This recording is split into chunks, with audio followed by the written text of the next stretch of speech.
Morning Glory and Evening Grace, America. It's Hugh Hewitt, hour 3 of the program today on a day of huge news. I'm so happy to be talking with Chuck Todd, the host of Meet the Press.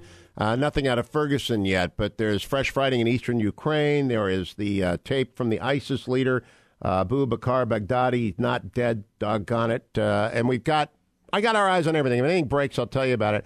But the brand new book, The Stranger by Chuck Todd, is linked over to HughHewitt.com. You got to get it. Not only do you get the best portrait yet, because it's the most recent comprehensive portrait of the president, you also get thrown in portraits of Hillary Clinton and Joe Biden. And I want to talk about those in the first two segments here, Chuck Todd. Mm-hmm. Hillary was badly banged up by the election of 2014. She went to Kentucky and held a fundraiser for Allison Lundergan Grimes. She held a fundraiser for Mark Pryor, and Bill actually went to Arkansas 3 times for Mark Pryor, and Tom Cotton wins by 17, and Mitch McConnell wins by 15. Does she have a glass jaw? I don't know. Look, I think that surrogates are always overrated in general, right? At the end of the day, are you going to tell me that all the work Rick Santorum did for Joni Ernst is the reason why Joni Ernst won in Iowa? You know what I mean? So I do think that we take the surrogate stuff, we overrate it. But I think that she didn't use what I would say that Hillary Clinton didn't do in 2014 that she should have used 2014 is I didn't feel like she campaigned. I didn't feel like she, instead she was doing fundraisers. Instead she was trying to, I didn't see her doing retail politics. I didn't see her sort of taking batting practice, essentially, when it comes to retail politicking. That has been a weakness of hers. That was a weakness of hers in 07 and 08. And so why not use 2014 to start honing a message, and more importantly, to also start doing some campaigning, doing some retail campaigning. So instead, she just simply was somebody to show up at a rally in order to get TV cameras to show up. Does she have a message? Does she have a platform? Well, that's a great question. I don't think she does yet. Like, what she's got to answer the why, right? She's got to answer the whole Roger Mudd question. Why do you want to be president? Maybe it is to break the glass ceiling. That is a reason, and that's going to be a reason for a lot of people. That's going to matter to a lot of voters. Which is, it's time to have a woman president, and that is a reason. But she needs another why. A lot of people say she's too old, and I don't mean chronologically. I mean that everything has a sell-by date in D.C. when it gets stale. Jonathan, you know who is a great, who sort of coined this in politics? Jonathan Rauch. I don't know if you are familiar with him. Oh, sure, and one of the great proponents of same-sex marriage.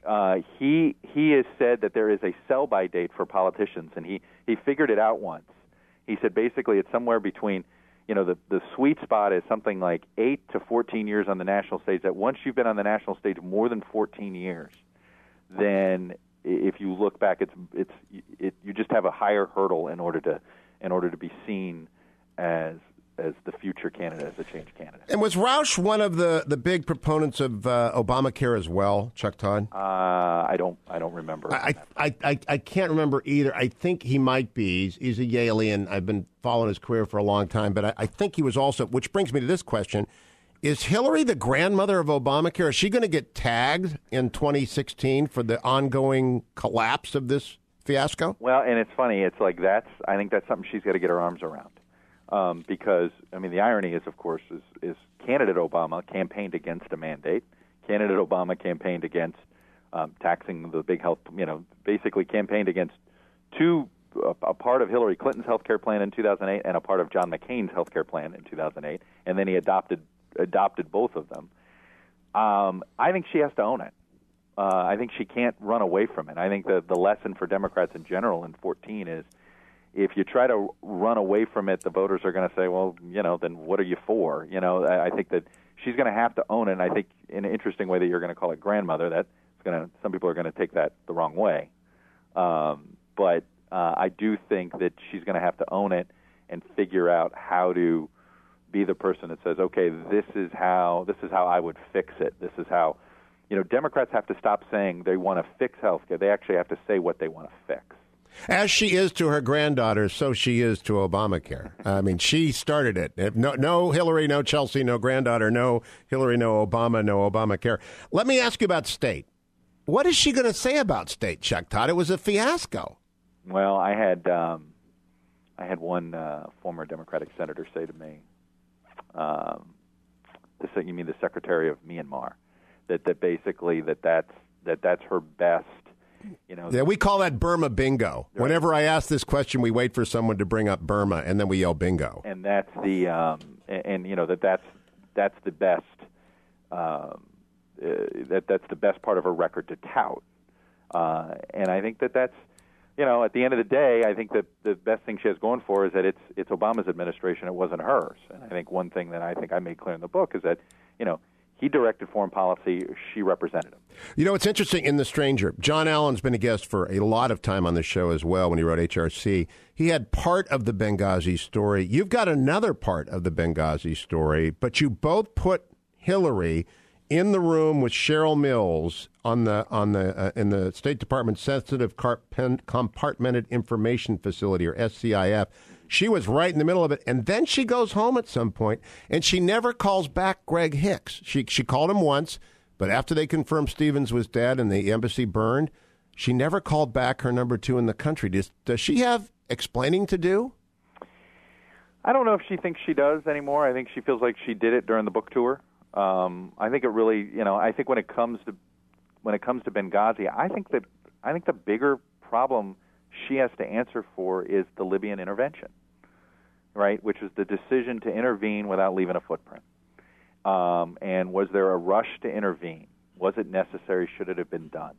And I think that's that to me is the larger question. That to me is the larger debate. And I've always thought, frankly, Republicans have spent too much time worried about Benghazi as an incident and not enough time asking larger questions about the decision to go in and not have a.